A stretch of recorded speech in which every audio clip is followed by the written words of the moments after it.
Water energy on the month is what's known as an unfriendly or unparalleled energy.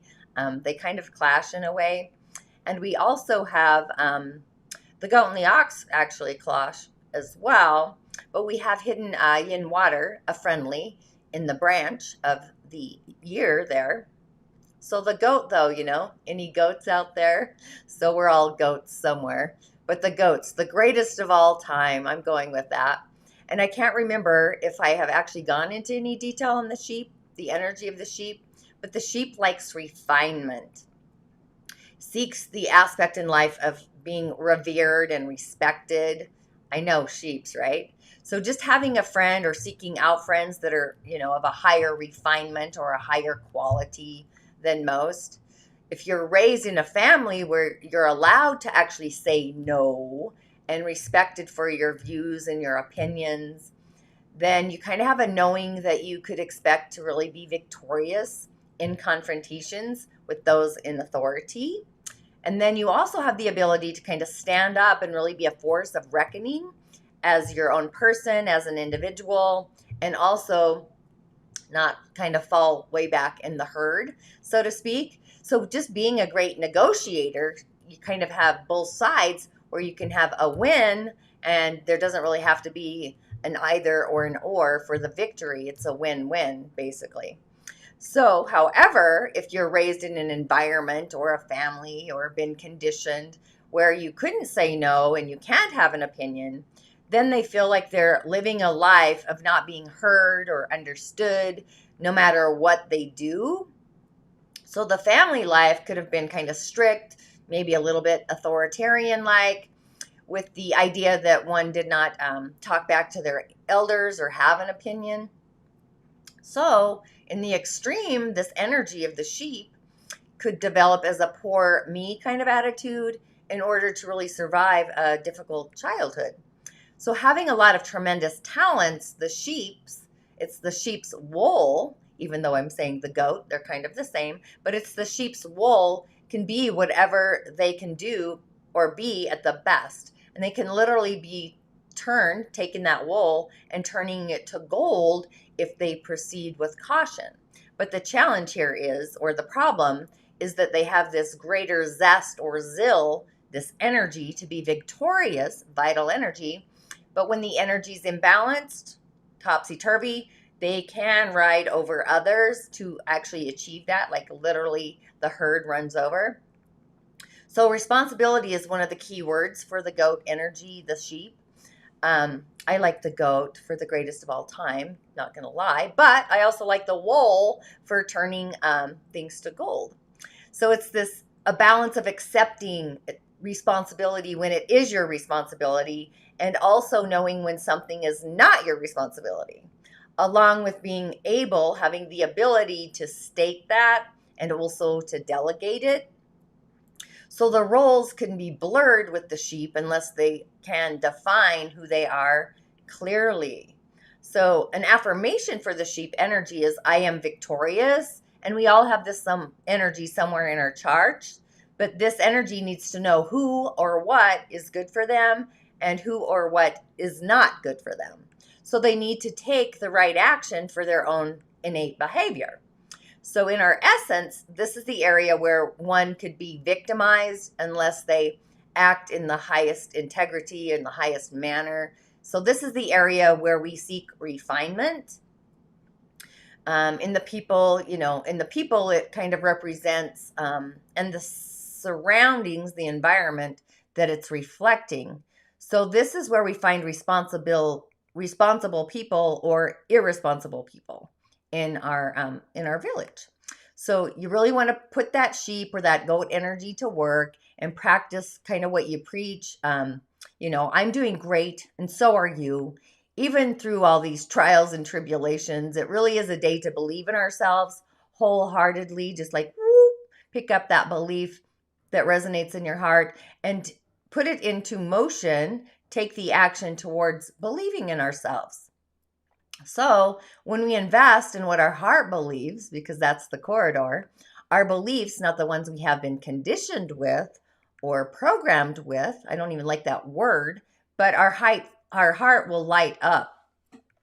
And we enlighten in ways that create this force of energy that can literally transform our lives. So when we are elevating out of the dark ages and into the future, that might feel a little bit intense, but it also feels a little bit like the Jetsons. That's a cartoon. I know I'm dating myself. If you have never watched the Jetsons, research it, and you'll instantly get the future that's kind of cascading a little quicker than probably we ever thought it would, but it's really on the horizon. So just go with the flow, take the action, the one that's respected. You're going to be victorious. State your opinion, because we all have an opinion. Maybe do some spiritual exercises or some physical ones as well. For me, on days like today, I really have to work out energetically. I need to get the energy moving, that vitality grooving, so I really don't get stuck in the chaos or in the mud. It's easier to flick off the negativity that tries to come in, become my own Darth Vader and wear silver or something like that. But put it into motion, a new belief about yourself that really resonates through your heart, that your heart knows to be true. It just aligns and you become a beacon. And then take the action, because the goddess universe, she knows it to be true as well. But there's no need to second guess ourselves or to question ourselves either. I actually just did an interview about mindset and beliefs, and you can catch that this Sunday. She's allowing my listeners to actually get a copy of her book. It's called Business Beliefs, I think. Don't get me on that one, but get a copy of her book. She's doing it. There's a download. The link will be in the show notes. But it really is a day to really take action of what our heart is truly in alignment with, from a space of love. So do things or start that love in action. And you might need a symbolic stone. You might need just a cup of coffee, or buy a book, or 20 if you're like me. I just did that last night. I really have a book fetish. Keeping up with reading them, though, that's a task. I have piles of books everywhere. It's a thing. Sign up for a class. I have Voices of the Other World. It's almost out of the gate and ready for you to explore. Super juicy and excited. You're going to see that very soon. But we are really moving the script to the next scene, if you will, this next aspect in our story on our earthly journey. So what does that look like? Well, life and change go hand in hand. Things are always changing. My village is getting destroyed in the backyard, and my heart's almost having a heart attack, but I'm doing rituals. Anyway, you might get a call for a new offer, a new job, creating a new immersion, if you will. So it's your chess move in the game of life. Do you stand still or do you take an action? And just know that an inaction is also an action as well. Just make sure that whatever you're doing, you're recalibrating and it's all resonating with your heart space. And really just put those new beliefs in the streams, the otherworldly streams, to flow in those streams. And approach yourself with this unconditional love from like this day forward, like every day. Just add more love to your chalice, whatever that looks like, whatever it feels like, whatever it believes like, And remember to follow what your heart really believes. You might get some new friends flowing in, people that resonate at your frequency. If you have an environment where people are coming at you from all directions, kind of creating that energetic chaos, just kind of take a pause, take a breath, walk away maybe before responding. And also waiting it out to respond gives time to the response to allow for your heart to actually be in alignment. So it's a win-win. So we have the sheep to really hold us to the win and the victory of both sides of that coin. And the water energy gets us in the flow. So, we have all these things. And fire, that is hidden. We do have some wood, but I would probably go with fire as far as the elements to go with. Fire. Yeah, I would go with fire. Yeah, fire. Fire or nature, quite honestly. We all need some nature. We really need nature. But, okay, the stone of the day. Let's get rid of my little juicy dude here. Ding. And go with that. I went with, because it's a rooted day, our root center is online. And yes, I know the root center is generally a red stone. but it's time to root that in to manifest our heart's desire. And I'm sure you thought I was going to go with the red stone, but I'm going with the moss agate, which is this yummy stone. Look how those juicy colors are. It's almost like it's got its own pods of water in it. It's mainly associated with our heart center, but it's got this earthy energy. It's, you can just dab into it when it comes to healing our root center as well. So this stone is like pure spring rain, just ever ready to wash away our worries and our woes that might be dragging us down. It's actually glowing with the energy of Gaia, Mother Earth, and was often used by farmers to reap a bountiful harvest. So it encourages abundance. It's a great stone for keeping close and doing that root center work. It brings with it the elements of water, stone, forest, and also shade.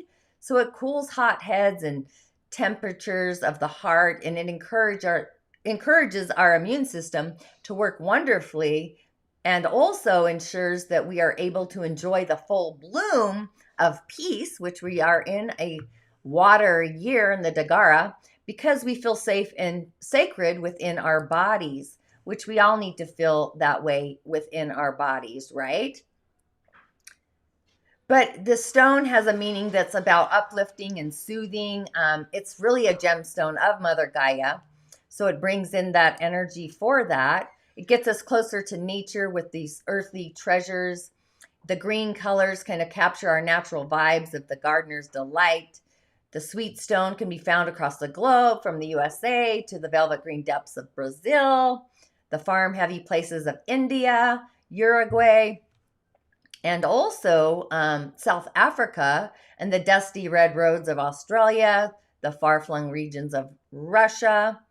It's actually been as far back as the 18th century, where the British farmers turned the stone into the belief that it would attract prosperity to the land. So European farmers would hang the moss agate stone from the branches of the trees and from the horns of their cattle, just believing that this good luck talisman would bring a bountiful harvest. It's also been celebrated as a lucky amulet. When placed among flowers, they seem to actually bloom brighter. When kept in our workplace, businesses seem to boom. And when carried with us, the streams of abundance seem to flow towards us. So it really is just this magical stone. Those hues, again, bring us back to nature no matter how far away we are from it. So when this stone is close by, we kind of breathe in the deep scent of the pines, the sunlight through the shaded trees, and the cooling sound of water just running over the stone. So it really is no wonder that this stone, moss agate, can heal our heart in an instant, and at the same time keep us rooted in the world beneath our feet, and also keeping us feeling cleansed and ready for the cyclical changes that are coming, because we're hopefully, I don't know if we are, but feels like we're supposed to be heading into winter. But it's just like a long walk in a cool forest on a stifling summer day. It's always ready to heal our heart and bring us back into balance. One glance even at the stone and you truly feel like you're interacting with a living and breathing piece of Mother Nature herself. So with all those swirling greens and this abundant energy and just deep cleansing vibes, it just cuts through any toxicity, leaving us feeling as though we're breathing deeply and connecting in every atom of our beingness. So just like nature can bring us back into the beautiful bloom of full health, this stone actually ensures that we're brimming with wellness, so you are ever ready to live your best life. It's just like oxygen-rich plants. This stone works wonders on the immune system and delivers exceptional anti-inflammatory properties to give our body the boost that it needs. So if you're one of those people who seems to pick up every sniffle and cough going on, then this stone, moss agate, will kickstart your immune system and keep you fighting and fit. Along with being a great immune system booster, the green swirling stone also helps to stimulate a healthy digestive system, keeps our heart and circulation in full check, and it even helps with brain imbalances, our moods, right? So if your moods even seem to be forever working like a pendulum, this could be that your stone, you need this stone. It's just got a lot of beautiful balancing. It aims to keep us feeling soft, stable, and just completely secure, grounding us, that root center, no matter how much chaos the world around is kind of trying to churn up. So for people who just seem to be forever at the heart of emotional drama or riding the highs and the lows of manic mood swings, here the stone really could soothe your soul. But one of the best healing properties is its uncanny ability to lift you up and let you linger in the glow of golden self-esteem. So the green crystal, it goes to work on balancing these energies, whether we tend to be overly nurturing to the point of becoming a people pleaser, or if you go the opposite way and struggle with feelings of raw aggression. You know, as calming as a walk could be, or as cleansing as a dip in a cold water stream, or even as restful as a summer nap in long, tall grass, this really is a stone of a breath of fresh air to anyone who wears it. So just knowing when the body and the mind are in harmony, it's really time for the spirit to really settle down and become attuned to the world around it. Fortunately, you know, this stone isn't shy about serving up healing properties in the metaphysical space as well. So just like nature, the stone works to soothe and calm and help us feel connected to the world, both beneath our feet and also the galactic world above our head and the outer realms. So like a lot of other green stones, it goes to work on our heart center, ensuring that there's no blockages there so that love and abundance can really flow freely and also easily. It's an excellent tool to turn to really when it comes to nurturing greater friendships or finding peace in the existing ones.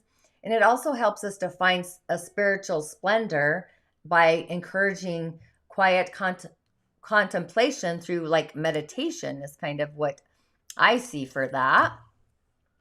And here we go once again. So that was a lot. The cards of the day I am going with. I went with my Elemental Forces of Creation deck, elements. Since the root center's online, and of course you would know it, right? I pulled the spirit, which is the spiritual realm. It's our connection to the divine. It's the spark of light, the spirit that each and every one of us has. I actually dreamt about the stars inside the body that everyone has last night. But it's also this connection to the goddess or the god or where the energy of creation lives. Our spirit energy, our inner connection to spirit, the essence, you know, that we are. But it's guiding us throughout life to really bring our own essence out of puberty in a way and into expression. So it's this fullest expression into the world. So spirit, our essence itself, has all these rich energetics, this essence of substance that flows through and connects to all of the elementals in the world and also outside, hence voices of the other world. That's kind of where that's going, the beings in the other world. But spirit enables these elements to hold our world in form from energy to matter, and both the outer realm and also the inner realm. So it's really this unseen magical ingredient within the elementals that really works together in any creation. So when we sit quietly in nature herself, the village, and reflect on our own innate nature, our inner nature, then we can really feel the substance, this essence, this ingredient, which is actually spirit. Spirit comes, it's a variety of forms, but this card, the Sacred Union, is this deeper connection with Source, the divine, to everything that is. It's really the oneness field, or it's been called the oneness field. So it's a balance of the masculine and the feminine, those aspects of the galactic universe that are in divine harmonics. So it is the bliss of this entire full union of the oneness and the expression of our own individuality. So sacred union is the joining of these principles that can be also expressed separately. So it's like a message you want to kind of ask yourself, what aspects of self-care, self-love are actually being called to you today? And that's kind of the energy when we need to kind of believe in ourselves higher and greater for a greater good.